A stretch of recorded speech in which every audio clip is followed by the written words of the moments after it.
Hello and welcome to another modelling video. This is Alan from the Mokonoman at YouTube with another Q&A session. Last week I asked for any sort of hobby related questions and you left them as answers on the video. Now unfortunately within the first few days of the video being public, YouTube has flagged it as inappropriate for advertisers due to flagged or adult content, and it did not make it in everyone's inboxes or spread around too far, as well as being the holiday season. So we've got very few questions, though regardless of that unfortunate incident, as it does happen, we're going to answer the questions we do have. So Solidus 1978 asks, Advance of Zeta, what do you think of their MSs? I managed to get the Hobby Japan issues of the special magazine release kits that were in half scale or smaller, mostly depicting mobile armors and whatnot. I think they're pretty great. They're interesting artwork and design and line art and whatnot. If there were more kits, I would consider them, as I definitely do like the designs of the Zeta area, and have built a few of their kits. The further enhancement of the storyline and design of the mobile suits would definitely be suitable for what I enjoy, collect and build. Next question. I see you do a lot of Gundam. Do you ever consider getting into Warhammer 40,000? When I was a lot younger, around the early 2000s, I was heavily into Warhammer, and fielded a Imperial Guard army, the Catechins. I was really into the whole Vietnam era of movies and whatnot, Platoon and all that sort of jazz. So I did quite a few of those plastic miniatures, but I also bought a lot of the tanks, which doesn't go for the army hand in hand often enough, but I would field and play them as just regular Imperial Guard, but bulging muscles and whatnot. I also did a little bit of the Lord of the Rings stuff and whatnot. At the moment I'm not into figure painting. I did buy a little while ago a Dystopian Wars fleet of ships. They were very cool, steampunky interwar period steamships and tanks and whatnot. That game's fallen out of favour, but one day I'll paint the whole fleet and base it on a single diorama. Though figure miniatures and painting just doesn't capture my imagination and style at the moment, so I don't think I'll get into it again, or for a very, very long time. Lon242, long-time contributor, asks, and there is multiple questions. 1. What is your method of painting on super small scratches and chips? A problem I have that the Vallejo acrylic paint I use for chipping dries so fast that it doesn't make the surface very well, or mark the surface very well. Would chipping with slower drying enamels or oils be an option, or should I stick it up and work faster with the acrylics? I'm not a big fan of the AK and Vallejo and all of those chipping agents or cracking mediums or whatnot, because it works with that line of paint that has adhesion problems, and due to the adhesion problems it makes a lot of their masking fluids and chipping fluids work very, very well. For the chipping I've either used the salt method, which is quite random, but you can individually stick bits of salt onto hairspray in a strategic manner that you like over a long period of time. That would be very tedious, but you'd get chips where you would want them. Or you would put a few coats of clear on a very strong surface like enamel or lacquer, many gloss clears, paint something like an acrylic or an enamel with a lot of retardant mixed in, or an acrylic like Tamiya and Goons, and while it's still wet you chip it with a toothpick. I noticed Mr. Kawaguchi did a method where he would paint silver, a few coats of clear, a layer of lacquer, and within the hour or two he would slowly scratch off the first surface of lacquer with a hobby knife to either expose the bare plastic, or he'll do it in such a light manner that it would show the colour underneath. That method would require not using primer, as if you scratch back to primer the grey doesn't look very good, but if you scratch back the colour paint, it'll either go to the colour plastic or it will go to silver. So that's very interesting. I did a tutorial where you just put enamel. Enamel's the slowest drying paint, and then you scratch that up. If you were to use artistic oils, that is the slowest to dry, and the downside is it takes days to dry. So once you apply it via airbrush or hand paint, you could scratch it and move it around and do whatever you want with a toothpick or a knife or whatnot. But when you're done doing your weathering, it's probably going to take the best part of 3 to 7 days until you can actually handle it with your hands. Its drying properties is just so insanely slow. The higher quality, the easier it is to control. The lower quality the oils, the more likely it's going to take longer to dry the thicker you apply. So there's multiple methods without using Vallejo. You have to think outside the square, and also using colour pencils or makeup pens or something and actually drawing on the scratches is also very possible. And I've seen a lot of people depict chips and scratches via a very fine paintbrush quite efficiently, and you have full control over that. Question 2. Have you ever dealt with colour bleeding into one another? This has happened to me with Tamiya flat acrylics, especially when a gloss coat is applied over multiple coats on the same surface. I've always described Tamiya flats textures to be chalky, so I'm not surprised this happened, but I have had no idea how to solve it. Generally with bleed through, it happens sometimes with lacquers. When you apply one coat over the other too quickly and you don't allow each coat to fully mature, dry and harden. This is probably also the case with acrylics. Their matte does get a bit chalky due to how much matte pigment is mixed in some of the colours. Though if you allow every coat sufficient amount of time to dry and harden, this issue won't be too much of a problem. So if you're trying to do all your painting in one session, very thin dusted on coats, and if you could spread your painting session over many days with days in between of drying, you'll find that the results will be far more superior. Let me know if it's still troublesome, even with sufficient drying time of 24 hours between coats. For example, I've heard that the red markings of an X-Wing bleed into the white grey of the main body once future gloss is applied, resulting in a slightly blotchy look. I don't think curing is the issue. This happened even after weeks of leaving the painted kit alone. Any ideas? Red is a very strong colour, it bleeds through, and it also goes into account of the pigment density of the paint. If you're using Tamiya, Tamiya is very renowned for having very weak pigment density, and especially their lighter colours such as white and grey. If you're using red, you're better off painting the lighter colours first, masking off the area, then painting the red, because red under light colours such as white and grey is bad news when it comes to Tamiya. So that would be another issue. Have you ever had Tamiya flat acrylics look overly pale after being airbrushed?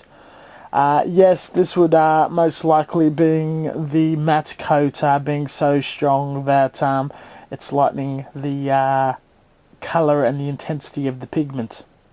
I've had Tamiya red look extremely pale and whitish after being sprayed onto a kit, but we all know that this is very vibrant red when it is in the jar. I think over-thinning of the paint could be my main issue here. I'm not sure that the pale red looks great. A lot of vibrancy after a gloss coat has hit it. What's up? It's either the pigment density is so weak that it's going on thinly, or it's you're having issue with the matte component of the clear matte. Clear matte lightens things up because to me uses very big white pigment in the matte, where lacquers and enamels use a much finer matting pigment. And to me, pigments are just very, very thin. To me, it's really, really good for their water solubility, so it's safe to use, and it dries quite hard, and it's got an amazing binding property to it. Its pigment's just garbage. And what you could do to improve Tamiya pigment is if you buy some artist acrylic, really high quality, super expensive artist acrylic where the whites have got proper titanium in it and whatnot, and if you just put a drop of superfine gauge artist acrylics into a jar of Tamiya and you stirred it, it would actually enhance the pigment density. It's going to be very expensive, and each tiny tube of acrylic paint is very, very expensive. But if you only have a very few Tamiya colours and then you back them up with artist acrylic and you just put a drop of that acrylic into your Tamiya paint, your pigment density issue would be resolved, thus making that jar of Tamiya that you've custom mixed the most superior acrylic on the market. Thank you very much for your support, Lon. I hope that question helps you out. Cam, a very good mate, very talented modeler. Check out his channel. Hey Alan, what is your favourite putty for filling gaps and why? Hope you are a good brother. Thank you very much, Cam. My favourite seamline putty is Squadron. Squadron has a very unique property where it is the least likely basic type style putty to not shrink. It can be bought in the US and whatnot, easily found on eBay. Generally more expensive of the putties, but the quantity is a lot larger than your Tamiyas and whatnot. And you apply it and use it as normal. It comes in white or green. Either colour doesn't matter too much. And once I apply, allow it to dry and sand back, I use a follow-up putty, Mr. Hobby liquid. It's either liquid putty or Mr. Dissolve putty. I use Mr. Dissolve putty on top of that and then polish it up with 400 and higher grit sandpaper, and generally using a combination of the two in the two-step process of filling seam lines. The seam is normally completely obliterated and very unlikely to reopen and crack again. So yeah, it's all about Squadron due to its lack of ability to shrink. Arts of Scale Modelling. How did you get the name Mokonoman? I like it. When I was very young, I fielded, this goes back to the Warhammer 40k question, when I was very young I fielded a Catachan Imperial Guard army, and a Catachan army would be from something called a Death World, and I saw them to be like dragoons, so they were called the Death World Dragons, and that was my edgy teenage year online handle, and you grow out of that. And when I was swapping from Warhammer to the more Gundam science fiction scenes, I picked up the Mokonoman due to this outrageous hat that I wore at barbecues that was bought from some cosplay thing based off a Clamp series of anime shows. It's a very, very old, very obscure reference, so a lot of people are not familiar with it, but it's generally a fat, bulbous, white or black creature with long ears, popular with the ladies, and it just consumes alcohol and food at a ungodly rate. Not a very flattering character, but it was very funny, comical, quite popular at the time, so it worked out. And when I was very new on YouTube and floating around, everyone knew the context and whatnot. And as the audience changed and the time goes by, it's sort of become unique to me and forgotten with passing time and whatnot. So yeah, it's based off a very, very strange creature. Picture should be on this listing. Lee Gallop, what do you think about the Gunpla Builders World Cup this year? What do you think about the reactions in the community about the Gunpla Builders World Cup? Funnily enough, as you posted that, I have uploaded a video about my full opinion. It goes into 2 hours long, and due to the length of that video, just stretching everything out and explaining and contextualizing and providing evidence and supporting opinions and whatnot, is generally unwatched, though popular for the people that are really involved in the Gunpla Builders World Cup. A shortened video of about 15 minutes has been released yesterday. Yet to see the feedback about that, but between the two is generally what I'm about regarding the placed first and second model. Now, in the way of saying if you like it or you don't like it due to personal taste and the ability to tell a story for model is generally not important and people are not into it. Though in the way of its build, how it's based, how it's displayed, it's a very complex model. It looks and appears to be built very, very well.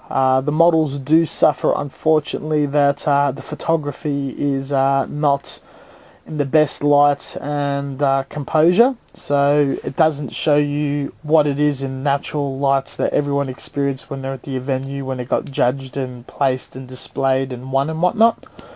Though I reckon looking at the model in person would be quite an experience, and it's very, very well built, but it is just not popular with the Gundam community, and a lot of people are backlashed and are very unhappy with the competition, its standards and its judging for that model to be placed.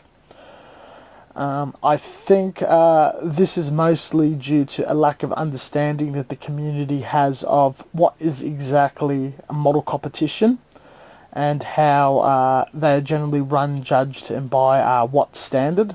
People are probably more confused with a popularity competition.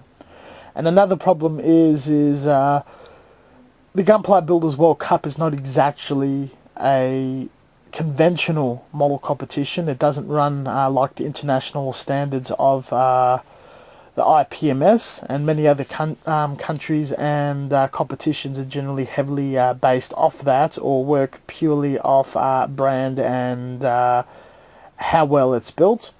There is a lot of rules and requirements and judging criteria put on the Gunpla Builders World Cup that's not exactly known, communicated or posted anywhere, and generally many models are not considered deemed put together in a way where it's judge worthy, and they're instantly disqualified or not put in the pool for placing or consideration. So you get a lot of models entered in these competitions, sometimes in its hundreds, and the main heat could have up to 50 to over 100 models on display, and the judges' mission is to cull as many models according to the complex rules and their tastes until they can pick out the best models and assign a points system to have the best model out of the heap. And if a model or a diorama does break a rule or goes against the wishes and the interests and the tastes of the judges, they're very happy and quick to mark it as disqualified or not deemed to be judged. And a lot of models that look amazing and well taken in the photos and is generally to the taste of the community could have a complete different opinion of the judges. And once the judges have pulled the models that are suitable in the way of meeting the requirements of the rules, and they have the minimum amount of modelling mistakes made, while being quite complex and tastefully made to suit the source material of Gundam and technical builds and whatnot, and the nice element of being a Gundam model and marketing and selling Gundams in a high light. Once all of these complex elements are met, then you have very few models, and the best of them would be considered the winner. So it's not a case of they point at one and go, this looks like a Michael Bay Transformer, thus it wins. And this is what honestly the majority of the Gundam modelling community believes. But it's once all of these complex elements are met, they're able to choose a winner. And this winner has gone through a long journey of being built, designed, meeting all the rules that are posted on the HobbyNet website, and anyone who's read the rules are normally full of questions, doubts, or just generally ignores them and builds out of fun. Most people don't even read it and just go, oh, no bootlegs, must be a Gundam kit within this size. It's generally a lot more to that than that. And there's also a lot of preferences that the judges like and don't like, and it's just not posted absolutely anywhere. So the winners are the winners because they met all those requirements. And generally, being a very restrictive competition, a lot of creative and entertaining models, and models that I really like and like to look at and depict, are generally the winners and come out on top of other competitions like Orozaku, IPMS, smaller regional online competitions. I generally gravitate more to that, but there's only been very few instances that I've really enjoyed a Gunpla Builders World Cup World's Champion. Though there has been times when I've really liked a model coming out of a certain country. But yeah, that's generally about the ballpark of where it's coming. Not too happy with all the controversies and generally how the competition has run. It's definitely due to an overhaul, and the community is just acting out in a manner that's not in its best interest, and it can only end poorly for everyone involved. That concludes this Q&A session. Thank you very much for watching. Stay tuned. We do definitely post every week and even up to twice a week. We will do another session next year, and hopefully we'll have more modelling based questions, and we won't get in trouble through YouTube. Generally this channel is very safe. We do come across some incidences, but what I like to do is upload a video quite early into a schedule, a month before it's uploaded. It gives a chance for YouTube to flag or raise any complaints. I can generally dispute it, and before it's uploaded everything is titled, resolved, and it goes up automatically via a timed schedule or whatever. But yeah, for these videos, generally as soon as they're made, they're uploaded immediately. And unfortunately someone must have flagged it, or it's just fallen through the system. I don't generally have a lot of enemies, so we'll see what happens in the future. Have a look at my Facebook page. We always have a lot of goodies going on over there, and we'll catch you guys next time. See you later. Also, I almost forgot, have a happy new year. Post up all the builds you've done throughout the year in a nice collage, and we'll all see each other in 2018 for more surprises from the hobby and more builds. I've got a lot of things on the go. Sometime next year there will be a very special vlog coming up of my future plans and big changes that are about to come, as well as some other dramas we've had from the previous years, and how that's going to be resolved, and we're going to move forward.